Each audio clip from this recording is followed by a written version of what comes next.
Hello दोस्तों, कैसे हैं आप सब। उम्मीद करती हूँ आप बहुत अच्छे होंगे। आज की इस वीडियो में कवर करेंगे बिहार स्टेट को कि बिहार के अंदर कौन कौन सी हैंडीक्राफ्ट एग्जीबिशन, फेयर या क्राफ्ट बाजार लगते हैं। तो नंबर 1 पे है बिहार सरस मेला। ये सबसे बड़ा सरकारी मेला होता है। ये जीविका रूरल लाइवलीहुड मिशन द्वारा चलाया जाता है, यानी उनके द्वारा आयोजित किया जाता है। यहाँ पर आपको हैंडमेड, हैंडीक्राफ्ट, हैंडलूम्स की आइटम्स देखने को मिलती हैं। यहाँ पर आपको रूरल एरिया के जो प्रोडक्ट्स होते हैं वो देखने को मिलते हैं। हैंडमेड, हैंडीक्राफ्ट, हैंडलूम और फूड प्रोडक्ट्स, ये सब देखने को आपको मिलते हैं। यहाँ पर पूरे भारत से आर्टिशंस और सेल्फ हेल्प ग्रुप के जो लोग हैं वो पार्टिसिपेट कर सकते हैं, वो करते हैं। ठीक है, इस मेले में लगभग 500 से ज़्यादा स्टॉल्स लगते हैं। अब जानते हैं इसकी डेट्स के पैटर्न को कि क्या पैटर्न रहता है इसका। ये हर साल दिसंबर मंथ के अंदर लगता है। ड्यूरेशन इसकी 15 से 17 दिन होती है, यानी 15 से 17 दिन तक ये मेला या एग्जीबिशन जो है ये चलती है। इसकी जो लोकेशन रहती है वो होती है गांधी मैदान पटना के अंदर। और भी अलग अलग डिस्ट्रिक्ट के अंदर छोटे छोटे इस तरह के मेले लगते रहते हैं अलग जगहों के ऊपर। ठीक है, इस मेले में कौन कौन ज्वाइन कर सकता है, यानी कि कौन कौन पार्टिसिपेट कर सकता है। सेल्फ हेल्प ग्रुप के लोग पार्टिसिपेट कर सकते हैं, वुमेन एंटरप्रेन्योर्स हैं वो पार्टिसिपेट कर सकती हैं, हैंडीक्राफ्ट आर्टिशंस हैं वो कर सकते हैं, हैंडलूम वर्कर्स होते हैं वो कर सकते हैं, रूरल एंटरप्रेन्योर्स होते हैं वो पार्टिसिपेट कर सकते हैं, हैंडमेड प्रोडक्ट सेलर्स जो होते हैं वो पार्टिसिपेट कर सकते हैं। अब बात करते हैं कि यहाँ पर स्टॉल की फीस क्या रहती है। जो सेल्फ हेल्प ग्रुप्स होते हैं या आर्टिशंस होते हैं उनके लिए स्टॉल लगभग फ्री होते हैं या सब्सिडाइज होते हैं। और जो इंडिविजुअल आर्टिशंस होते हैं उनके लिए जो फीस रहती है वो 3000 से लेके 10,000 के बीच में होती है। अप्रोक्सीमेटली मैं आपको आइडिया दे रही हूँ पर स्टॉल की। ठीक है, और इसमें भी कुछ स्टॉल जो होते हैं सब्सिडाइज होते हैं। अब जानते हैं कि यहाँ पर डॉक्यूमेंट्स कौन कौन से रिक्वायर्ड रहते हैं। आधार कार्ड आपको चाहिए ही होता है, पासपोर्ट साइज फोटोग्राफ आपको चाहिए होती है, बैंक डिटेल आपको चाहिए होती है, आर्टिशन सर्टिफिकेट है तो बहुत ज़्यादा बेस्ट रहता है, प्रोडक्ट की डिटेल्स आपकी चाहिए होती है, प्रोडक्ट की फोटोग्राफ्स आपको चाहिए होती हैं, और अगर सेल्फ हेल्प ग्रुप के सर्टिफिकेट आपके पास हैं तो वो बहुत बेस्ट रहते हैं। ठीक है, नंबर 2 पे जो एग्जीबिशन या मेला लगता है वो है गांधी शिल्प बाजार बिहार के अंदर। ये और स्टेट्स में भी लगते हैं लेकिन यहाँ पर भी लगता है। ठीक है, ये मिनिस्ट्री ऑफ टेक्सटाइल द्वारा लगाया जाता है। डेवलपमेंट कमिश्नर हैंडीक्राफ्ट इनके द्वारा आयोजित होता है। ये एग्जीबिशन भी हैंडमेड और हैंडीक्राफ्ट आइटम्स के लिए होती है। यहाँ पर क्राफ्ट जो है वो देखने को मिलता है, जैसे कि Sujani embroidery, bamboo craft, carpets आपको देखने को मिलते हैं, हैंडमेड ज्वेलरी आपको यहाँ देखने को मिलती है, और पेंटिंग्स आपको देखने को मिलती है। इस तरह का क्राफ्ट आपको देखने को मिलता है इन एग्जीबिशंस में। अब जानते हैं कि यहाँ पर डेट्स का जो पैटर्न है वो क्या रहता है। तो इसकी डेट का जो पैटर्न है ये जनवरी मंथ में रहता है। ठीक है, ये पूरे भारत में ही लगता है। ये लगभग सारे स्टेट्स में ही लगता है गांधी शिल्प बाजार, लेकिन बिहार में भी लगता है। यहाँ पर जो डेट्स का पैटर्न है वो है जनवरी का मंथ, जनवरी में लगता है। ठीक है, और इसकी जो ड्यूरेशन है वो 7 से 10 दिन होती है, यानी कि ये जो एग्जीबिशन है 7 से 10 दिन तक लगती है। अब जानते हैं कि यहाँ पर फीस क्या रहती है। तो जो गवर्नमेंट द्वारा स्पॉन्सर्ड आर्टिशंस होते हैं उनके लिए फ्री होती है और सब्सिडाइज होती है। क्योंकि ये हैंडीक्राफ्ट मिनिस्ट्री की स्कीम होती है तो इसलिए इन लोगों को ये फ्री ही मिलती है या सब्सिडाइज होती है। ठीक है, अब जानते हैं कि डॉक्यूमेंट्स क्या क्या रिक्वायर्ड रहते हैं। आधार कार्ड चाहिए ही होता है, पासपोर्ट साइज फोटोग्राफ आपको चाहिए होती है, आर्टिशन कार्ड आपको चाहिए होता है, क्राफ्ट प्रूफ आपको चाहिए होते हैं, बैंक डिटेल आपको चाहिए होती है, और प्रोडक्ट की फोटोग्राफ्स और कैटेगरी ये आपको मेंशन करनी होती है। तो इस तरह के डॉक्यूमेंट्स यहाँ पर रिक्वायर्ड रहते हैं।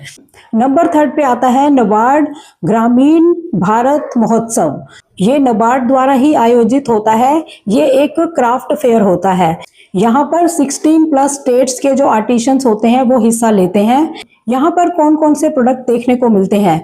भागलपुरी सिल्क आपको देखने को मिलती है, बैम्बू क्राफ्ट आपको देखने को मिलता है, टेराकोटा के प्रोडक्ट आपको देखने को मिलते हैं, हैंडमेड डेकोर आइटम्स आपको देखने को मिलती हैं। अब जानते हैं कि यहाँ पर डेट्स का पैटर्न क्या रहता है। इसकी जो डेट्स रहती हैं वो फरवरी मंथ होता है, यानी फरवरी मंथ में ये लगता है 7 से 10 दिन के लिए। ठीक है, अब जानते हैं कि इसमें स्टॉल फीस क्या रहती है। आर्टिशन के लिए, सेल्फ हेल्प ग्रुप्स के लिए, रूरल ग्रुप्स के लिए ये जो फीस होती है फ्री होती है और सब्सिडाइज होती है। और अगर कोई इंडिविजुअल सेलर यहाँ पर पार्टिसिपेट करता है तो उसके स्टॉल की फीस 2000 से लेकर 8000 के बीच में होती है। ठीक है, यहाँ पर डॉक्यूमेंट्स कौन कौन से रिक्वायर्ड रहते हैं। आधार कार्ड आपको चाहिए ही होगा, रूरल एंटरप्रेन्योर प्रूफ आपको चाहिए होगा, प्रोडक्ट की डिटेल आपको चाहिए होगी, बैंक डिटेल आपको चाहिए होगी। तो इस तरह के डॉक्यूमेंट्स यहाँ पर रिक्वायर्ड रहते हैं। नंबर 4 पर आता है डिस्ट्रिक्ट क्राफ्ट मेला। ये मेला भी काफी स्टेट्स के अंदर लगता है और ये बिहार में भी लगता है, डिस्ट्रिक्ट लेवल पर जो होता है। ठीक है, ये छोटे छोटे सरकारी मेले होते हैं जो अलग अलग डिस्ट्रिक्ट के अंदर लगाए जाते हैं। यहाँ पर जो फेयर देखने को मिलता है वो किस तरह के हैं। नंबर 1 पे है पूर्णिया आर्ट एंड क्राफ्ट मेला, इस तरह का डिस्ट्रिक्ट लेवल पर मेला लगता है। गया क्राफ्ट मेला, इस तरह का डिस्ट्रिक्ट लेवल पर मेला लगता है। नंबर 3 पे है दरभंगा आर्ट फेयर। तो इस तरह के मेले देखने को मिलते हैं डिस्ट्रिक्ट लेवल पर। ठीक है, और यहाँ पर जो प्रोडक्ट देखने को मिलते हैं वो है जूट के प्रोडक्ट होते हैं, जूट क्राफ्ट होता है यहाँ पर, बैम्बू क्राफ्ट होता है यहाँ पर, और बनाना फाइबर क्राफ्ट होता है यहाँ पर। ऐसे प्रोडक्ट आपको देखने को मिलते हैं। ठीक है, अब जानते हैं इनकी डेट्स का पैटर्न। तो जो डिस्ट्रिक्ट लेवल पर मेले लगते हैं वो अक्सर फेस्टिवल सीजन में लगते हैं, तो इनकी डेट्स का पैटर्न भी वही रहता है, यानी कि फेस्टिवल सीजन्स में आपको देखने को मिलते हैं या टूरिज्म फेस्टिवल्स होते हैं तब देखने को मिलते हैं।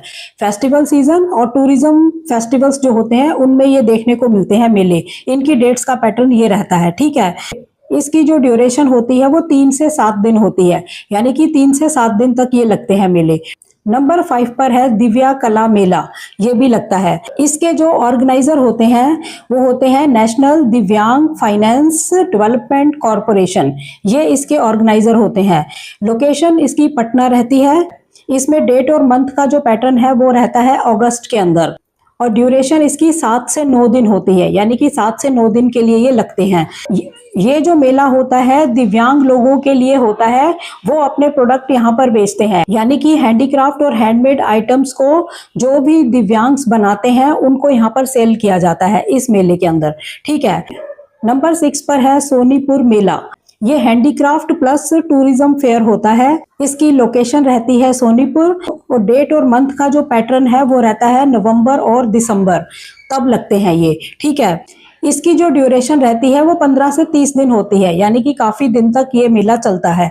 ठीक है, ये एशिया का सबसे बड़ा ट्रेडिशनल फेयर माना जाता है, काफी बड़ा होता है ये। ठीक है, यहाँ पर हैंडीक्राफ्ट के स्टॉल्स और हैंडमेड आइटम्स के स्टॉल्स आपको देखने को मिलते हैं। नंबर 7 पर है पटना ट्रेड फेयर। इसकी जो लोकेशन रहती है वो गांधी मैदान में रहती है, पटना ग्राउंड के अंदर रहती है। इसकी डेट और मंथ का जो पैटर्न रहता है वो जनवरी और फरवरी होता है, जनवरी फरवरी के बीच में ये लगता है। ठीक है, इसकी जो ड्यूरेशन है वो 10 से 15 दिन होती है, 10 से 15 दिन के लिए लगते हैं। ये एक बिजनेस प्लस हैंडीक्राफ्ट एग्जीबिशन होती है, यानी कि बहुत बड़े बड़े जिनके बिजनेस है हैंडमेड और हैंडीक्राफ्ट आइटम्स के, वो लोग होते हैं और आर्टिशियंस भी होते हैं। तो इस तरह की एग्जीबिशन होती है और ये बहुत बड़ी एग्जीबिशन होती है। ठीक है, नंबर 8 पे आता है बिहार उद्योग मेला। इसके ऑर्गेनाइजर होते हैं इंडस्ट्री डेवलपमेंट। इसकी डेट और मंथ का जो पैटर्न रहता है वो होता है मार्च के मंथ में, यानी मार्च में ये लगता है। ये एमएसएमई और हैंडीक्राफ्ट सेलर के लिए काफी अच्छा प्लेटफॉर्म रहता है। ठीक है, नंबर 9 पे आता है मधुबनी क्राफ्ट फेस्टिवल। इसकी जो लोकेशन रहती है मधुबनी डिस्ट्रिक्ट रहता है। इसकी डेट और मंथ का जो पैटर्न है वो है अक्टूबर और नवंबर, यानी कि अक्टूबर और नवंबर के बीच में ये लगता है। ये जो फेस्टिवल होता है मधुबनी पेंटिंग्स के लिए फेमस है, यानी कि मधुबनी पेंटिंग के जो आर्टिस्ट हैं उनके लिए ये फेमस होता है ये वाला जो फेस्टिवल है। तो किसी को अगर मधुबनी पेंटिंग्स परचेज करनी होती है तो इस फेस्टिवल से ले सकते हैं, खास करके इसी के लिए ये फेमस होता है। ठीक है, नंबर 10 है भोगलपुर सिल्क फेस्टिवल। इसकी लोकेशन भोगलपुर रहती है। इसकी डेट्स और मंथ का जो पैटर्न रहता है वो होता है दिसंबर और जनवरी, यानी दिसंबर से जनवरी के बीच में ये लगता है। ठीक है, भोगलपुर सिल्क हैंडीक्राफ्ट आपको देखने को मिलता है और टेक्सटाइल प्रोडक्ट यहाँ पर आपको देखने को मिलते हैं। नंबर 11 है Bihar handloom and handicraft expo. इसके ऑर्गेनाइजर होते हैं हैंडलूम डिपार्टमेंट। हैंडलूम डिपार्टमेंट इसको ऑर्गेनाइज करता है।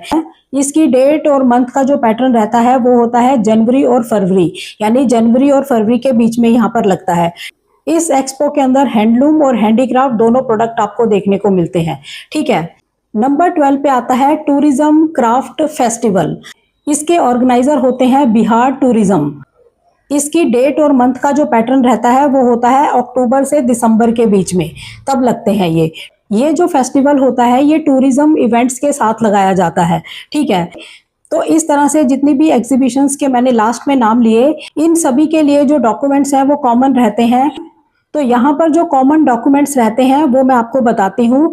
सभी जगह पर आधार कार्ड आपको चाहिए ही होगा, बैंक डिटेल आपको चाहिए ही होगी, पासपोर्ट साइज फोटो आपको चाहिए होगी और प्रोडक्ट की फोटोग्राफ्स आपको चाहिए होगी और आर्टिशन कार्ड या आर्टिशन सर्टिफिकेट आपको चाहिए ही होगा। तो ये सभी पर ही लागू होता है। ठीक है। तो लास्ट में हम स्टॉल की फीस को समझ लेते हैं। जो भी गवर्नमेंट स्पॉन्सर्ड आर्टिशंस होते हैं उनके लिए फ्री होते हैं स्टॉल और सब्सिडाइज होते हैं। जो इंडिविजुअल सेलर्स होते हैं, इंडिविजुअल आर्टिशंस होते हैं, उनकी स्टॉल फीस 2000 से लेकर 8000 के बीच में होती है। और जो प्राइवेट एक्सपो होती है, बड़ी एग्जीबिशंस होती हैं, वहां पर आपको पर स्टॉल की फीस जो है 15,000 से लेकर 40,000 रुपए तक की हो सकती है। ठीक है। तो इसी तरह का सारा ये पैटर्न रहता है। आज की वीडियो के अंदर काफ़ी मैंने एग्जीबिशन, फेयर या क्राफ्ट बाजार या मेले आपके लिए कवर करे हैं बिहार को लेकर, क्योंकि काफ़ी कमेंट्स थे कि बिहार पर भी बनाइए। तो अभी भी बहुत सारी स्टेट्स रहती हैं, सभी स्टेट्स पर बनाएंगे ताकि सारी कन्फ्यूज़न दूर हो जाए। लेकिन एक बात का आप ध्यान रखिए, कई मेले ऐसे होते हैं जो नेशनल लेवल के होते हैं। तो वीडियोस के अंदर अलग अलग स्टेट पर जरूर बात हो रही है, लेकिन उनमें से कोई ना कोई एक एग्जीबिशन ऐसी होती है जिसमें नेशनल लेवल से लोग पार्टिसिपेट कर सकते हैं। तो वीडियोस को ध्यान से वॉच करें। आपकी इंफॉर्मेशन के लिए ही मैं वीडियोस बनाती हूँ ताकि आपकी हेल्प हो सके। ठीक है। तो अभी भी कवर करने को बहुत सारी स्टेट्स बाकी हैं, तो मैं पूरी कोशिश करूंगी कि ये जो एग्जीबिशन का टॉपिक है ये जल्दी कवर हो जाए, जल्दी जल्दी वीडियोस आकर इसको कवर कर दिया जाए। उसके बाद फिर हैंडमेड और हैंडीक्राफ्ट आइटम्स को हम कैसे बेचें, इसका क्या सही रोड मैप होना चाहिए, उस पर बातचीत करेंगे। ठीक है। तो चैनल पर नए हो, चैनल को सब्सक्राइब जरूर करें, वीडियोस को ज़्यादा से ज़्यादा शेयर करें ताकि ऐसी इंफॉर्मेशन किसी और के भी काम आ सके। तो मिलते हैं नेक्स्ट वीडियो में, तब तक के लिए थैंक यू। जय हिंद, जय भारत।